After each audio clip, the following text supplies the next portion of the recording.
Olá! O Estação Cultura inicia hoje uma série de reportagens sobre o cinema gaúcho. Através de depoimentos de realizadores, vamos ver as mudanças que a produção enfrentou desde os anos 60 até a atualidade. E na primeira da série, entrevistamos o diretor de fotografia, Ivo Zamansky. Também comprei uma fazenda a 6 quilômetros para cada cidade e vou dar uma parada por lá para ver como é que estão as coisas. Nos anos 60, o cinema brasileiro estava sendo profissionalizado. Existiam grandes companhias que investiam num ritmo industrial de trabalho. No Rio Grande do Sul, um dos grandes produtores foi o cantor Teixeirinha, que filmou 12 títulos de sucesso nas bilheterias do estado e do país. Um dos integrantes de sua equipe era o diretor de fotografia, Ivo Zamansky.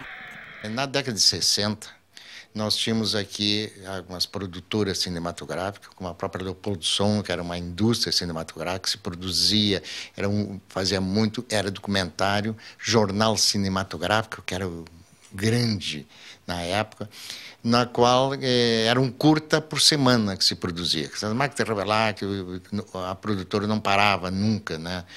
E toda segunda-feira lançava um novo curta. Bom, então se produzia bem, mas longa-metragem nada se fazia, não se fez nada. Por que não se fazia longa-metragem? Porque não tínhamos uma cultura ainda, não tínhamos financiamento, né? Apoio financeiro governamental nenhum. Tinha que se produzir com recursos próprios. Aí os produtores não se encorajavam a fazer, investir aí, os filmes relativamente econômicos que se fazia na época, mas eram em torno de 1,5 milhão. Então como é que tinha que tirar dinheiro do bolso, pegar num banco? E o grande problema do cinema é que tudo demora entre preparação, produção, execução, montagem, finaliza em torno de quase um ano, mas depois a distribuição, a veiculação do cinema vai quase outro ano. São 2 anos para arrecadar. Um filme dava em torno de 37% do valor do bilhete para o produtor, né? Então, esse investimento, tu teria uma carência de 2 anos. Surge, então, o Teixeirinha, como um cantor, e começa a fazer suas músicas, começa a conquistar mercado gaúcho, mercado nacional, e foi aquela vendagem, prêmios, disco de ouro, quer dizer, foi com aquele luxo do momento no Brasil, chamava-se Teixeirinha. Aí, então, despertou a produtora, a própria Leopoldo Som, e até a própria produção meu pai era um deles, né, que nasci no cinema, e despertaram assim, não, vamos investir num filme, porque com esse sucesso do Teixeirinha, pode-se buscar recursos e vale a pena investir. Aí, então, surgiu o contato com o Teixeirinha, e o Teixeirinha achou maravilhosa a ideia, foi coprodutor, disse, o Teixeirinha não ganhou cachê nem nada, ganhava depois a rentabilidade no sucesso, e então se lançou o primeiro longa-metragem aqui nessa década, no início de 60, e aí tinha um problema, não tínhamos profissionais de longa-metragem, né?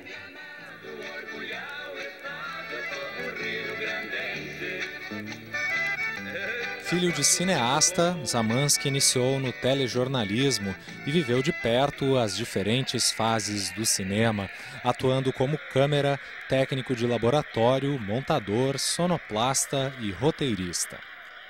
Pegando inexperiente em todas as funções, continuista, direção de arte, produção, toda essa sequência, maquinista, eletricista, que tudo tem que ser especializado em cinema nessa função. Era um eletricista, mas não em cinema. E atores também inexperientes em cinema, né? Atores tinham de teatro, o Teixeirinha tinha de palco, então fazer essa montagem, e aí fez-se o Coração de Luto. Foi um filme até demorado para fazer, porque foi tendo defeito, corrigindo, porque era muita gente, estagiário quase no cinema. E saiu o primeiro filme e o povo delirou, foi um sucesso fantástico, como eu digo sempre. Mais da metade da população do Rio Grande do Sul assistiu o Coração de Luto, e a gente acompanhava depois nos cinemas, as bilheterias, e com isso o filme ficou bom, o pessoal gostou do filme. O terceiro, Teixeirinha disse, não, eu posso ter a minha empresa. Então, daí que fundou a Teixeirinha Produções, também distribuidora, já era distribuidora também de cinema, já estava começando a fazer os estúdios, tipo um Mazzaropi em São Paulo, surgia Teixeirinha aqui. E aí foi esse sucesso que se fez 12 filmes. E como eu digo sempre que Teixeirinha, embora que na área, um cantor, na área artística, mas ele foi assim, um dos responsáveis pela criação, a formação da escola de cinema no Rio Grande do Sul. Que motivo, em função do sucesso dele, em função de garantia de bilheteria e recursos para começar essa indústria de cinema, fez com que foi formando gente daqui. Como que funcionava no set? Ele era produtor, era diretor, protagonista? Como ele conduzia esse trabalho? Bom, os primeiros, como ele era só um ator, depois como produtor, mas no set nunca mudou ele era o artista. Ele estava ali, ele não queria se preocupar com a empresa. Tinha alguém para se preocupar com ele mesmo na empresa dele. E o Teixeirinha é o seguinte, ele se preocupava muito, porque quase todas as histórias eram dele.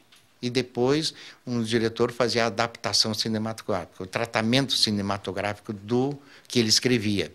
Claro, como todo o argumento, aí tem que ter o tratamento cinematográfico, né? Os roteiristas, que o americano é muito forte, o roteirista, geralmente aqui no Brasil, o diretor que vai dirigir é o próprio roteirista. Então, fazer o roteiro. E sobre acompanhamento dele sempre, né? Ele acompanhando e vendo, e que ele dizia, e mesmo no set, ele nunca se preocupou com o problema do set. Bom, cinema vocês entendem. E é pra já. Vamos lá, seu Vitrola. Olá, senhor prefeito. O senhor também, quanta honra. A honra é nossa, Teixeirinha. Em nome da cidade e do povo de São Francisco de Paula, eu quero te dar as boas-vindas e dizer... Com uma meta de público de 100 mil espectadores, o Festival Varilux de cinema francês volta às telas com o melhor da dramaturgia francesa recente.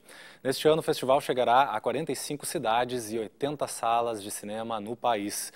Porto Alegre está incluída na programação e para falar do festival está aqui ao meu lado o Paul Barascut, assessor da Aliança Francesa. Olá, bem-vindo à Estação Cultura. Obrigado, muito obrigado. Uma programação intensa em Porto Alegre, Fantaspoa também começando agora, no final dessa semana. O público de Porto Alegre tem aí muitas opções com o Festival da Aliança Francesa. Muitas opções. O ano passado, o festival Varilux teve o grande sucesso do Intocáveis, Intouchables, e este ano trazemos mais 15 filmes contemplando todos os gêneros do cinema francês, comédia, thriller, filmes de época. Enfim, uma bela seleção com artistas já conhecidos do público brasileiro e também novos diretores e novos atores que valem muito a pena descobrir. Sim, muitos gêneros também contemplados. Tem que filmes a gente pode citar e destacar nessa programação? A programação ela é bem representativa da cultura francesa, no sentido que ela traz filmes que correspondem ao imaginário da França. Filmes de época, sobre a queda da realeza na França, os últimos dias de Versailles, é Adeus Minha Rainha, que vai estar apresentado. Também um filme sobre o pintor impressionista Renoir, filme lindo, que traz a história dos últimos dias do Renoir e da sua última paixão, última inspiração. E com umas belas paisagens da Provence. Podemos ver aí cenas do Renoir. Cenas do Renoir. Outros destaques também, Ferrugem e Osso. Ferrugem e Osso, que é um filme do diretor Jacques Audiard, que o público brasileiro já conhece pelo Profeta, que já foi bastante sucesso aqui, e que vem este ano com o filme Ferrugem e Osso, então que é um filme muito sensível sobre a história de amor entre duas pessoas que tudo opõe à sua condição social, à sua condição física. É um filme que foi premiado no César na França, que foi indicado também em Cannes, e é um filme que para nós é um dos grandes destaques, assim, com Marion Cotillard. Sim, Pedalando com Mulher. Pedalando com Mulher, que também é um destaque do festival. Um filme de Philippe Leguet, com dois atores franceses que são o Lucchini, os principais, e o Lambert Wilson, e que são dois atores de teatro no filme, né, que traz uma roupagem nova de uma peça de teatro do repertório clássico francês, que é o Misanthrope, do Molière. Essa programação ela pode estar em cartaz em 2 salas de cinema aqui em Porto Alegre e uma em Santa Maria. Quais são as salas? Então, em Porto Alegre vai ser no Bourbon Shopping Valig, no Cine Espaço, e vai ser no Espaço Itaú, no Bourbon Country. Isso durante, então, uma semana, a partir do dia 3 e até o dia 10 de maio. Os ingressos, como a gente pode ter acesso? Então, os ingressos podem ser adquiridos na bilheteria de cada cinema, normalmente, assim... Sim, os preços seguem o mesmo preço do O preço segue o mesmo patamar, o mesmo padrão do que as salas. Ok. A Aliança Francesa, tem muitas atividades culturais para o ano. O Festival da Canção está com inscrições abertas? Então, isso é um grande evento nosso concurso, concurso aberto a todos os cantores profissionais e amadores, que podem escolher uma música no site da Aliança Francesa, no www.afpoa.com.br, e depois concorrer a uma viagem a Paris, interpretando essa música durante a grande noite do festival. Sim, nós fizemos a cobertura ano passado, ganhou a Valéria Houston, foi um grande festival. Grande festival, a Valéria Houston, que foi no seu orgulho, e também a Evelyn Costa, que ganhou aqui, que foi segunda colocada aqui e ganhou o Festival Nacional lá em São Luís do Maranhão. Nomes fortes, então, saindo aqui do Sul. Grandes talentos. Maravilha, obrigado pela participação. Muito obrigado por ter me convidado. Então, o Festival Varilux de Cinema Francês, do dia 3 ao dia 10 de maio. Informações também no variluxcinefrancês.com, que tem a programação nacional e tem os trailers de todos os filmes. Obrigado. Nós vamos a um breve intervalo. No próximo bloco, vamos receber aqui no estúdio o maestro da Banda Municipal de Porto Alegre, Gilberto Savani. Não saia daí. Trilhas sonoras famosas do cinema mundial compõem o repertório do primeiro concerto temático da temporada 2013 da Banda Municipal de Porto Alegre. E nós recebemos aqui no estúdio agora o maestro Gilberto Savani para falar da apresentação que acontece hoje. Olá, bem-vindo ao programa. Muito obrigado. Gilberto, assumiste a orquestra, ou melhor, a Banda Municipal no final do ano passado, realizaram um concerto em dezembro, né? Como está sendo trabalhar, chegar aqui em Porto Alegre? Tu és de Caxias, não é? Sim, eu venho de Caxias do Sul. Eu vim para Porto Alegre na intenção de estudar. Sou aluno da URGS, do Instituto de Artes. E aí, no meio desse caminho, fui convidado a trabalhar na Banda Municipal e estou trabalhando desde da segunda metade do ano passado. Ano passado a gente fez um concerto no Araújo Viana, reunindo um pouco da variedade possível dentro do repertório de banda sinfônica, até trazendo essa proposta de transformar a Banda Municipal de Porto Alegre numa banda sinfônica. Isso quer dizer complementar ela com mais instrumentos, um pouco mais de variedade e de quantidade de instrumentistas. Sim, hoje ela é composta de mais ou menos 40 músicos. Ela se apresenta com mais ou menos 40 músicos Contemplando quais instrumentos? Olha, a gente tem uma lista grande. Flautas, clarinetes, oboés, fagote, trompete, trombone, bombardino, tubas, trompas, saxofones e percussão. Ou seja, instrumentos de sopro. Sopros, predomínio dos sopros, alguns instrumentos de percussão e um contrabaixo. Certo. Que é o único, a família das cordas é a família de um só, no nosso caso. No primeiro concerto em dezembro, vocês apresentaram um repertório, né, dentro das possibilidades, né, e do tempo de preparar. Agora vocês vêm com um programa preparado especialmente para iniciar o ano, contemplando trilhas sonoras. Exatamente, algo um pouco mais específico, que é mais ou menos um caminho que a gente pretende trilhar, que é buscar a especificidade dos temas que a gente vai abordar durante o ano. Então, esse primeiro são trilhas sonoras, a gente traz um pouco dos principais compositores, um destaque aos compositores digamos assim, uma seleção de algumas obras, né? Daria para se fazer uma programação inteira durante o ano só de trilhas sonoras de filmes, porque há uma abundância de material. Sim. Mas a gente quer explorar outras possibilidades também. Então a gente traz algum destaque ao John Williams, que é compositor norte-americano, também Nino Rota.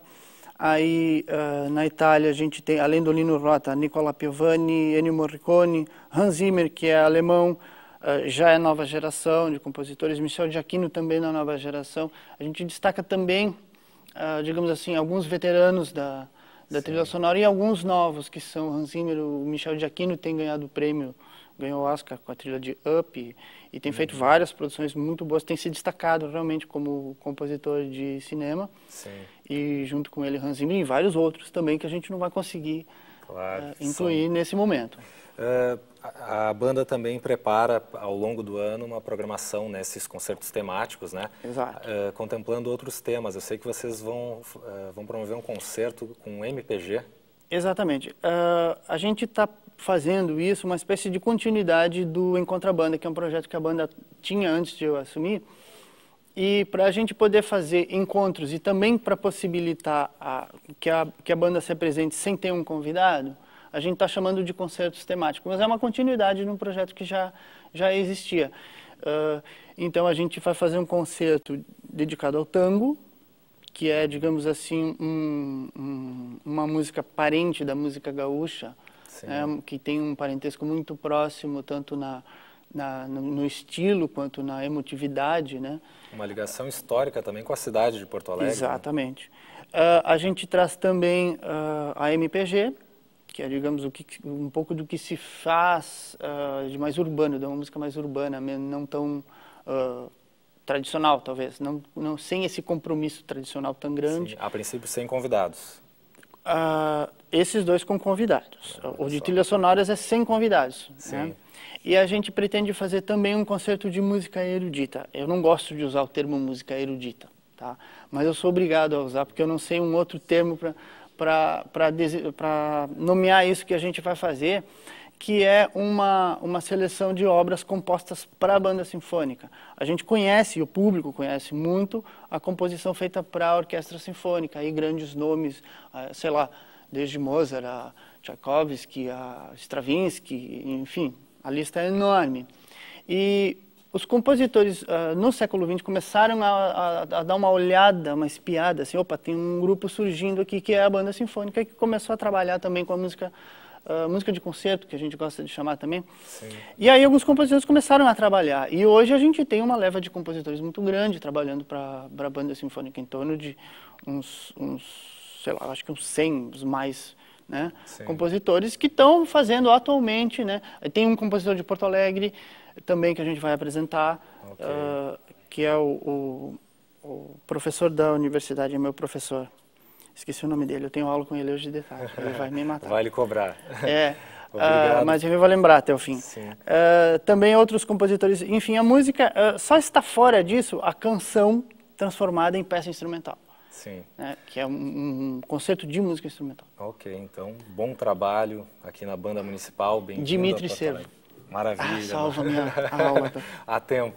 Obrigado pela presença no programa também, maestro. Bom Muito obrigado. Trabalho. Estamos à disposição sempre. Convidando, então, o concerto temático da Banda Municipal hoje, às 8 horas da noite, no Teatro de Câmara Túlio Piva, que é ali na Rua da República 575, com entrada franca.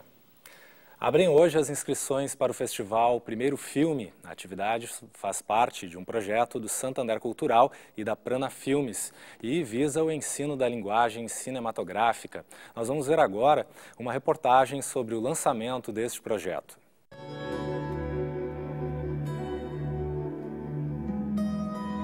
Originalmente, lá no começo da década de 80, eu dei aula de vídeo, de linguagem de cinema, em duas escolas de Porto Alegre, o Colégio Israelita e o Colégio Anchieta. E ali eu percebi que não só os estudantes universitários, como eu tinha aqui na PUC já, naquela época, mas os estudantes do ensino médio e até os estudantes do ensino fundamental, da 7ª série, 8ª série, gostavam muito de fazer vídeo. E isso lá nos anos 80, quando as condições de realização eram muito mais complicadas do que a gente tem hoje, né? Ter uma câmera de vídeo, ter uma ilha de edição, era um negócio que era mais complicado e custava mais caro. A ideia é capacitar professores, né, do ensino médio, do ensino fundamental também, de modo que eles possam ajudar os seus alunos a fazer vídeos, né? Fazer filme, eu chamo de filme qualquer coisa, com imagem em movimento e som sincronizado, que conte uma história. Pode ser feito com um celular ou com uma câmera 35mm, para mim é a mesma coisa.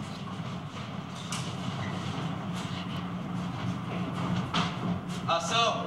pensei assim, eu não posso escrever pensando nos meus colegas hoje de 50 anos ou de 40 anos de idade, que, enfim, já fizeram alguns filmes, já, né, têm uma certa experiência, estão um pouco calejados, né?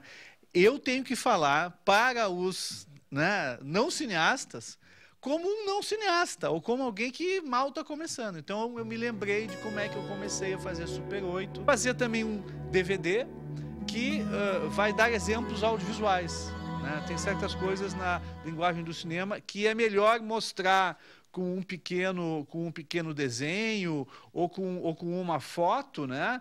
Uma foto, e outras coisas que é melhor mostrar com imagem em movimento.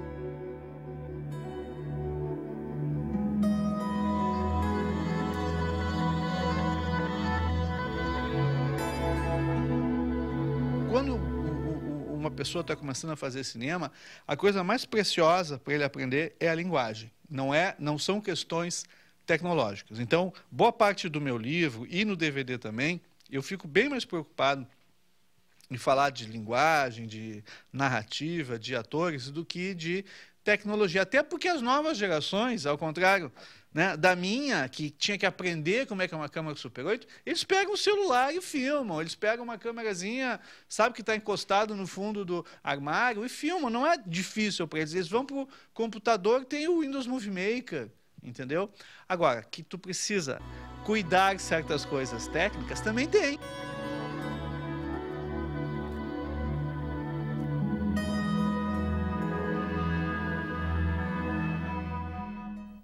De 9 a 11 de maio, a cidade de Pelotas recebe mais uma edição do Pelotas Jazz Festival. Entre as atrações deste ano estão Toninho Horta e João Donato. E a TVE e a FM Cultura estão preparando uma cobertura especial do evento. O programa Curta TVE irá exibir no próximo dia 11 um documentário sobre a primeira edição do festival. Nós, do programa Estação Cultura, estaremos na noite de encerramento realizando reportagens. E na rádio, a nossa colega Marta Schmidt estará em Pelotas durante os 3 dias de evento, entrando ao vivo nos programas Cultura na Mesa, Estação Cultura e Sessão Jazz. O programa de hoje fica por aqui. Antes vamos ver um dos convidados do festival, o mineiro Toninho Horta, em uma apresentação do início da década de 90. Tchau e até a próxima edição.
Dainde